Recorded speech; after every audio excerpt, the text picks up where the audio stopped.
Bahin 30. Ang kaawayon sa tunga sang tawo kag ni Satanas. Butangan ko sing kaawayon sa tunga mo kag sang babaye kag sa tunga sang imo kaliwat kag sang iya kaliwat. Siya magadugmok sang imo ulo kag dugmokon mo ang iya tikod. Genesis 3 versikulo 15. Ang langit nun nga sentensya nga ginhambal batok sa kay Satanas sa tapos ang pagkahulog sang tawo isa man katagna nga nagasakop sang bugos nga panag-on tubtob sa katapusan kag nagapakita sing una sang labing dako nga inaway nga nagaumid sang tanan nga kaliwatan sang tawo nga nagakabuhi sa ibabaw sang duta. Ang Dios nagapahayag, butangan ko sing kaawayon, ini nga kaawayon indi ugali nga ginaabi-abi. Sang ang tawo naglapas ang langit nun nga kasuguan, ang iya kinaugali nangin malaot kag nangin may kahirap siya kag indi nasupak sa kay Satanas. Wala sing nagaluntad nga kaawayon sa tunga sang makasasala nga tawo kag sang pamuno sang sala. Sila kasubong na nangin malaoton bangod sa pagsikway sang palatukuran. Ang traidor wala nagapahuway, luwas lamang kon may magkaluoy kag magbulig sa iya sa pagpilit sa iban sa pagsunod man sa iya. Tungod sini nga katarungan, ang mga nahulog sa pagpakasala nga mga manugtunda kag ang malauton nga mga tawo nagtingob sa walay paglaom nga pag-updanay. Kung ang Dios wala magpatunga, si Satanas kag ang mga tawo nagtingob kun tani isa-isa ka katuyuan batok sa langit. Kag sa baylo sa paghupot sing kaawayon, batok sa kay Satanas, ang bilog na tawhanon nga panimalay nag-isa kun tani sa pagsumpong batok sa Dios. Si Satanas nagsulay sa tawo sa pagpakasala, subong man sang iya pagdaya sa mga manugtunda sa pagkarebelde agod nga matigayon niya ang ila pagbulig sa iya sa pagpakig-away batok sa langit. Wala sing kasuayon sa tunga niya kag sang nagakahulog sa pagpakasala nga mga manugtunda na nungod sang ila pagdumot sa kay Kristo. Samtang may pagsinampakiay sila sa iban nga mga bagay, nagtingob sila sing malig-on sa pagsumpong batok sa kagamhanan sang makagagahom sang kalibutan. Apang sa pagkabati ni Satanas nga ang kaawayon, ibutang sa tunga niya kag sang babaye, kag sa tunga sang iya kaliwatan kag sang kaliwatan sang babaye, nahibaluan niya nga ang iya mga pagtingwa sa pagluib sang kinaugali sang tawo pagasablagan, nga sa iban nga mga paagi, ang tawo makasarang sa pagbato sa iya gahom. Ang kaawayon ni Satanas batok sa katawhanon nga kaliwatan nagdabdab tungod kay paagi kay Kristo, sila amo ang tuyo sang gugma kag sang kaluoy sang Dios. Naghandom siya sa pagsablag sang langit nun nga plano sang Dios sa pagtubos sang tao kag mabutang ang kahoy-anan sa Dios paagi sa pagliwan kag sa pagmansa sang mga binuhat sang iya mga kamot. Magatugas siya sing kasuluban sa langit kag puno ng duta sing pagkailo kag mga kangit-ngitan. Kag nagatudlo siya sa sinitanan nga kalautan, subong bunga sang buluhaton sang Dios sa pagtugas sang tao. Ang bugay nga ginatanom ni Kristo sa kalag amo ang nagatugas sang kaawayon sa mga tao batok kay Satanas. Kung wala ining nagapaliso nga bugay kag makapabag-o nga gahom, ang tawo magapadayon nga bihag ni Satanas, isa ka ulipon nga nakaaman sa paghimo sang iya igasugo. Apang ang bag-o nga palatukuran sang kalag nagatugas sing kasuayon sa diin anayara ang paghidait. Ang gahom nga ginhatag ni Kristo magapatako sa tao sa pagpamatok sa malupigon kag malugos nga gumalahom. Ang bisan sino nga nagakangilad sa sala sa baylo nga maghigugma sini, ang bisan sino nga nagabato kag nagalupig sang balatyagon nga nagagahom sa iya tagipusoon, nagapahayag sang pagpadalagan sang isa ka prinsipyo nga nagahalin sa ibabaw. Ang kaakigon nga nagaluntad sa tunga sang Espiritu ni Kristo kag sang Espiritu ni Satanas, labing masanag nga nagapakita sa pagbaton sang kalibutan sa kay Jesus. Ginsikway siya sa mga Hudyo, hindi tungod kay wala siya sing manggad, kadayawan o kon kadako sa sini nga kalibutan. Nakita nila nga may gahom siya nga makahatag sang labi nga kaayuhan sang sa sini nga mga butang.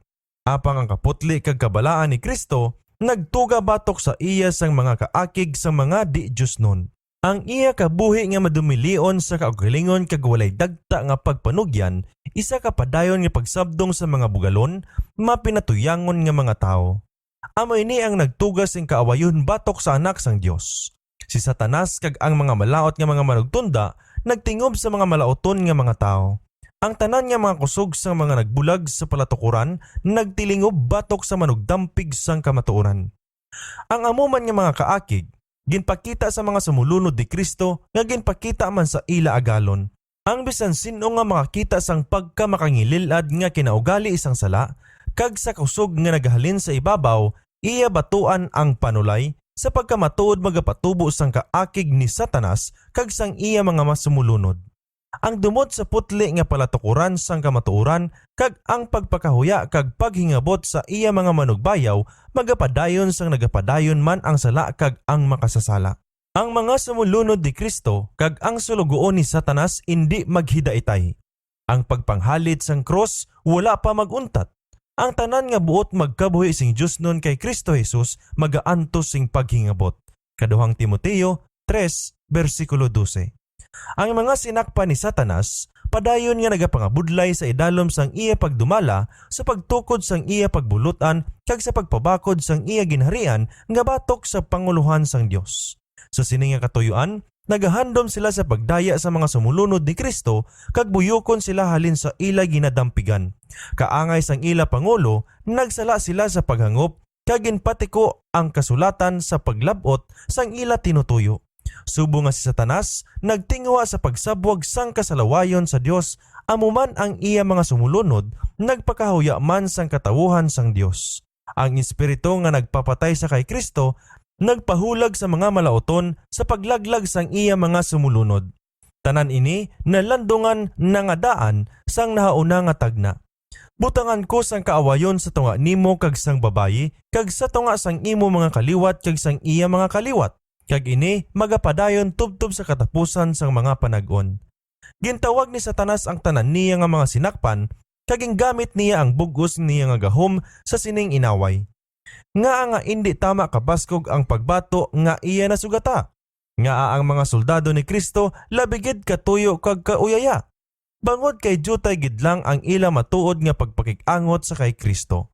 Bangod kulang gid sila sing iya espiritu. Ang sala sa ila indi malain kag makangililad subong sang sa ila agalon. Wala nila ini ginasumpong subong sang pagsumpong ni Kristo nga may pagdaog kag may kaisog sa pagbato. Wala nila makita ang lakas nga kalautan kag kalala sang sala kag bulag sila sa karakter kag sa gahom sang prinsipe sang kadulom. May jutay nga kaawayon batok kay Satanas kag sa iya buluhaton tungod kay may dako nga pagkaignorante na hanungod sa iya gahom kag malisya kag ang masangkad nga malabot sang iya pagpakig-away batok sa kay Kristo kag sa iya iglesia. Mga kadam-an ang napatalang diri. Wala nila mahibaloi nga ang ila kaaway isa kagamhanan nga general nga nagagahom sa mga hunahuna sa mga malauton nga mga manugtunda kag nga upod sang labing maayo nga mga plano kag sampaton nga hulag nagapakig-away siya batok sa kay Kristo sa pagpugong sang kaluwasan sang mga kalag. Sa tunga sa mga nagapakuno-kuno nga mga Kristohanon kag bisan pa sa tunga sa mga ministro sang balita, talagsa lamang mabatian nga ginasambit si Satanas, luwas lamang kung kaisa ayhan mahinalian sila magsambit sa pulpito. Nalipatan nila ang mga kasanagan sang iya dayon nga pagpanghikot kag kauswagan, ginapatumbayaan nila ang mga madamo nga mga pagpaandam na hanungod sang iya pagkalala daw sa panghiwalaon nila ang iya pagkabuhi. Samtang ang mga tawo ignorante sang iya mga galamiton, ining mabinantayon nga kaaway yara sa ila tagsa ka mga tikang sa tanan nga tion. Ginapilit nila ang iya presensya sa tagsa kahulot sang panimalay, sa tagsa kadalanon sang aton banwa, sa mga simbahan, sa mga konseho nasyonal, sa mga hukmanan sang hustisya, nagapalibog, nagapatalang, nagabuyok, sa bisan diin nagalaglag sa mga kalag kag mga lawas sang mga lalaki, mga babayi kag mga bata, nagawasak sa mga panimalay, nagasabog sang mga kapungot, mga pagpasunod-sunod, kasuayon, pagribok, pagpamatay. Kag ang Kristohanon nga kalibutan daw nagakakabig sini nga mga bagay nga daw ang Dios ang nagatangdo sa ila kag nga sila magpadayon. Sing mapinadayonon, si Satanas nagatinguha sa pagdaog sa mga katawuhan sang Dios paagi sa pagbungkag sa mga sagang nga nagabulag sa ila sa kalibutan. Ang dumaan nga Israel ginganyat sa pagpakasala sang sila mangahas sa pagsulod sa gindumilian nga pagpakig-impon sa mga hintel. Sa amuman nga pahito, ang moderno nga Israel ginapatalang. Sa ila bagay ang Dios sining kalibutan nagbulag sang mga painuino sa mga di matinuohon agod nga indi sila makakita sang kapawa sang maayong balita sang himaya ni Kristo nga amo ang larawan sang Dios. Kaduhang Korinto Kapitulo 4 versikulo 4. Ang tanan nga wala nakapamatod nga sumulunod ni Kristo mga sulugoon ni Satanas. Sa wala maliso nga tagipusoon may paghigugma sa sala kag isa ka balatyagon nga pagpalangga kag pagpasaylo sini. Sa naliso nga tagipusoon may pagkangilad sa sala kag babaskog nga nagapamatok sini. Kung ang mga Kristohanon magpili sang katipunan sa mga Diosnon kag mga di matinuohon, ginabuksan nila ang ila kaugalingon sa mga pagsulay. Si Satanas nagatago sang iya kaugalingon sa pananawan kag pagtago nga ginabutong agod himuan sila sing malain. Kag samtang sa tanan nga tion nagapakita sa kalibutan sang amuman nga kinaiya, mga pulong kag mga binuhatan nagadugang kag nagadugang sa ila pagkabulag. Ang pagpauyon sa kalibutanon nga mga kostumbre nagaliso sang iglesia sa kalibutan. Wala gid ini nagaliso sang kalibutan pakadto kay Kristo. Ang pagpabuyok sa sala sa indi malikawan magapahayag sang pagkadiyotay sang pagkamalaot sang sala. Siya nga nagapili sa pagupod-upod sa mga alagad ni Satanas sa indi madugay magauntat sa pagkahadlok sang ila agalon. Kung sa dalanon sang katungdanan pagadalhon kita sa pagtilaw, subong kay Daniel sa korte sang hari, makasiguro kita nga ang Dios magaapin sa aton. Apang kung ibutang ta ang aton mga kaugalingon, idalom sa panulay, sa madali o kung sa ulihi mapukan kita. Ang manugsulay, permi nagapangabudlay sing labi ka madinaugon, paagi sadtong ginahon-ahunaan nga sa idalom sang iya gahom. Ang may mga hiyas kag edukasyon, ginadayaw kag ginapasidunggan nga daw ini nga mga kaayuhan makatumbas sa pagkawala sang kahadlok sa Dios o ko nagapatakos sa mga tao sa iya kaayo. Ang talento kag kultura, ginaisip sa ila mga kaugalingon nga mga dulot sang Dios. Apang kon ini mahimo sa pagbaylo sang lugar sang kaluoy, kun sa baylo sang pagdalas sang kalag malapit sa Dios, nagapalayo sila halin sa iya, niyan mahimo sila nga panghimalaot kag isa kasiod. Ang pangunahuna nga nagapadayon, upod sang madamo nga daw makita, kaangay sang kortesiya o kon pagkapino, kinahanglan sa iban nga balatyagon iya ini ni Kristo. Wala sing sayop nga maglabi pa sini. Ini nga butang dapat magpatahom sang karakter sang tagsa ka Kristohanon tungod kay naghatag siya sing mabasog nga impluwensya apin sa matuod nga pagtuluhan. Apang kinahanglan sila magapanugyan sa Dios o kung sila man mga gahom sa kalautan. Madamo sa mga tawo nga maalamon kag maayo sing pamatasan nga indi magduko sa ginakilala nga immoral nga buhat, isa lang kag ginpahining nga galamiton sa mga kamot ni Satanas. Ang mapiluton, madaya nga karakter sang iya impluwensya kag ehemplo nagahatag sa iya sing labi ka makahaladlok nga kaaway sa kausa ni Kristo sadtong mga ignorante kag walay pinanilagan. Paagi sa hanuot nga pangamuyo kag pagsalig sa Dios, naangko ni Solomon ang kaalam nga nagapukaw sang katingala kag pagdayaw sang kalibutan. Apang sang nagatalikod siya halin sa ginhalinan sang iya kusog kag nagpadayon sa pagsalig sa iya kaugalingon, nahulog siya nga biktima sang pagsulay. Niyan ang makadalayaw nga mga gahom nga ginhatag sa sining labing maalam sang mga hari, naghimo lang sa iya nga mapuslanon nga galamiton sang kasumpong sang mga kalag. Samtang si Satanas sing mapinadayonon, nagatinguha sa pagbulag sang ila mga hunahuna sa kamatuoran, tuguti ang mga Kristohanon sa indi gid pagkalipat nga sila hindi nagapakig-away batok sa unod kag dugo, kundi batok sa mga punuan, batok sa mga kagamhanan, batok sa mga manugdumala sang kalibutan sining kadudulman karon, batok sa espirituhanon nga mga kabon sang kalautan sa langitnon nga mga duog. Efeso Kapitulo 6 versikulo 12. Ang tinandog nga pagpaandam nagalalog sa bugos nga katuigan tubtob sa aton panag-on. Magbut-anan kamo, magpulaw. Ang inyo kaaway nga yawa subong sang nagagangurob nga leon, nagaluyong nga nagapangita sang iya tulukbon.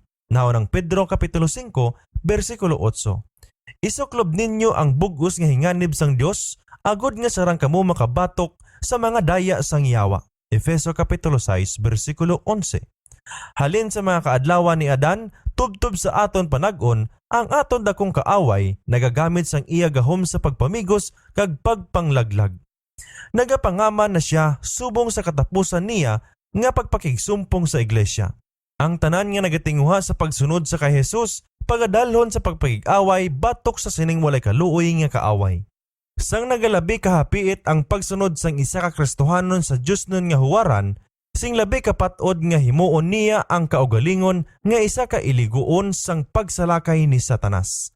Yadtong mga mapisan nga mga nagapakigbahin sa hilukoton sang Dios nga nagatinguha sa pagbukas sang mga daya sang kalaot kag ipahayag si Kristo sa atubangan sa mga tawo, mangintakos sa pagtingob sa pamatuod ni Pablo nga nagasiling nga iya ginaalagad ang Ginoo sa bugos nga pagpaubos sang painuino nga may mga luha kag mga pagsulay. Si Satanas nagapakigsumpong sa kay Kristo nga may labing mabangis kag labing malala nga pagsulay. Apang ginapaisol siya sa tagsa ka pagpakig-away. Yadtong mga inaway ginhimo tungod sa aton. Yadtong mga pagpadaog magahimo man sa aton nga mga mandadaog. Si Kristo magahatag sing kusog sa sadtong tanan nga magpangayo sa iya. Wala sing tawo nga pagadaogon ni Satanas kun indi niya kabubuton. Ang manugsulay wala sing gahom sa pagpugong sang kabubuton o kon sa pagpilit sa kalag sa pagpakasala. Mahatagan niya sing kangitngitan apang indi niya mahalitan. Makahatag siya sing mga pagpasakit apang indi sang kaduluntan. Ang kamatuoran nga si Kristo nagdaog magapabaskog sa iya mga sumulunod sa pagpakig-away nga may pagkalalaki batok sa mga pagsalakay sa sala kag ni Satanas.